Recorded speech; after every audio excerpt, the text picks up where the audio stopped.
Welcome to season 3 of the Getting Divorced Without Losing Your Mind podcast with Corey Shapiro. Our quote is from Chris Voss. I saw him recently on the Jocko podcast. I spoke for hours. His quote is, "Never be so set on your position that you're not open to an even better option." Said another way, don't get position polarization. Be open to listening, not to be reactive, not even necessarily to respond, but to get information, to think, see how the other side sees things. And that might help you come up with better options. I recommend the podcast. I also recommend Chris Voss's book, Never Split the Difference. It will give you a different understanding of negotiation, especially if you're just starting in this area. All right, the news is out of New Jersey. New Jersey, like maybe some other states, they were grappling in the COVID era with a loss of judges. They have judge shortages. So what they did is they reassigned some judges from the civil division to the criminal and family division. Now, one judge in particular who was transferred from the civil division to the family division was very honest and blunt about his lack of training to be a family judge, lack of experience, and basically that he didn't even really want to be there. Now, let me just set this up. During this time, this was in 2001, I'm assuming most of these appearances were done virtually. Now, remember, some of these people didn't just start a divorce. They might have had ongoing divorces, and they want this case to move forward. There's been so much delay because of COVID. And let's say you finally get a court appearance, the first time virtually. You might get like a Teams link, a Microsoft Teams link, or maybe they were doing Zoom link. And then you appear, virtually, maybe from your home, from your office. And then this is what the judge says after spending all that time trying to resolve your case. And this is a quote taken from the complaint, and I'll put the complaint and I'll put his answer to the complaint. Actually, there was a legal proceeding against him for some sanctions, but this is what he says to you, right? You're looking at a judge who's not a family division judge. It's been literally almost 20 years since I've looked at or done any family division work. I know nothing about this case. And there simply wasn't enough time for me to go through the pounds of filing. Even if I tried to go through it, I don't understand half of what I'm reading. As I said, it's been 20 years since I've done anything like this. All right, now, what was interesting is in this proceeding, in his response, in his answer to the complaint, he was also very honest. And he said basically, yeah, most of these allegations are true. He accepted responsibility. He gave a little explanation. He didn't have the right training, emergency situation, did the best he could do. There was no, bad intent. And when I read it, I can see him getting potentially just a reprimand, just a warning, just basically a slap on the wrist. Now, they maybe do something harder, like remove him from the bench. We'll see what happens. But what's the pointer for us? For people who are going through a divorce, here's the key. Don't expect a good, wise judge. Don't even expect a judge who's interested in your case or who likes family law, who actually even cares. That's the big shift. You have to play the cards you are dealt. Now, most judges, especially in busier areas, are just busy. They don't have the time. So even if they're a good, wise judge, they might not have the time to devote to you. You have to be very succinct. You have to explain things simply to the court. Easy for the court. They're not reading, a novel.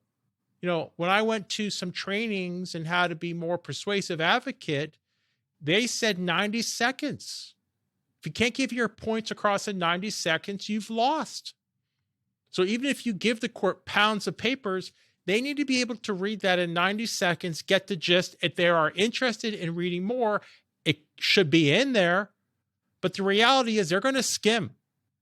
They're skimming headlines. They're seeing what works, what doesn't work. They're just too much to read. But, if they have to read something, then you better have the goods, right?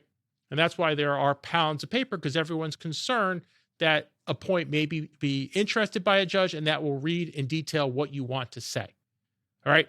So on a side point, the same thing here.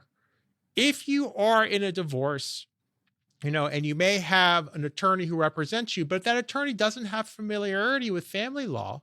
Maybe it's your, real estate attorney who can just swing it because, it's uncontested. It's not that difficult.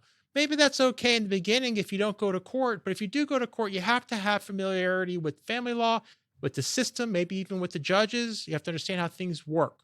So, for example, in medicine, we don't go to a dermatologist if we have heart issues, right? We know to go to a dermatologist if we have skin issues. If we have heart issues, we don't go to a dermatologist. We would say, well, hey, a dermatologist is a medical doctor. Why can't we go to them? No one really says that. We accept the specialization. The same thing with judges. Some judges specialize in criminals. Some judges specialize in commercial matters, and some judges specialize in family matters. And same with attorneys as well.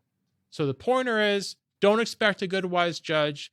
And if you have a judge who is so blunt about their lack of experience, and it's generally not going to be that way, that gives you good information that you may have to settle the case or have to have the budget for an appeal if they make a bad decision. They ignore the law, they ignore important facts. All right, question. The question is, what if my spouse refuses to accept divorce papers?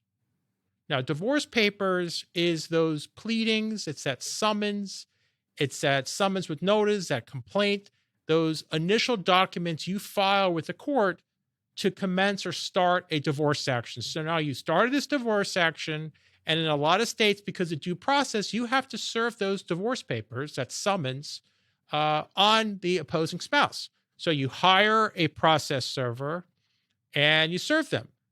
But what happens if they refuse service? Now, a couple things. They could refuse service by, let's say the process server goes over to them and says, hey, you're served. And they're like, hey, I'm not taking these documents. And the person just runs away. In some jurisdictions, the process server can just leave the papers there. That's good service. They were put on notice about these papers. They made a choice not to take them, but that might be good enough. You might want to check with your divorce attorney to make sure in your jurisdiction that would be, good service. And I'm sure that also the process server, if they're licensed, this is what they do for a living, will probably know the rules as well. On the other hand, what happens if you can't locate them?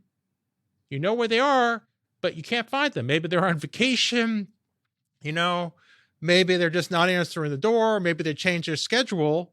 In that case, you may have to go to the court. You may have to tell the court what you have done to try to find them. And the court can offer what they call alternative service, maybe service by email, service by Facebook.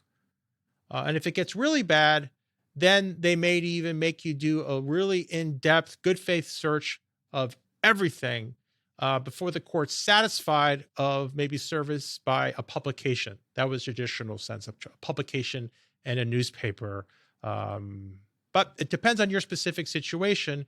In most cases, though, you don't even really have to worry all about this. It just depends on if you're in a higher conflict or not.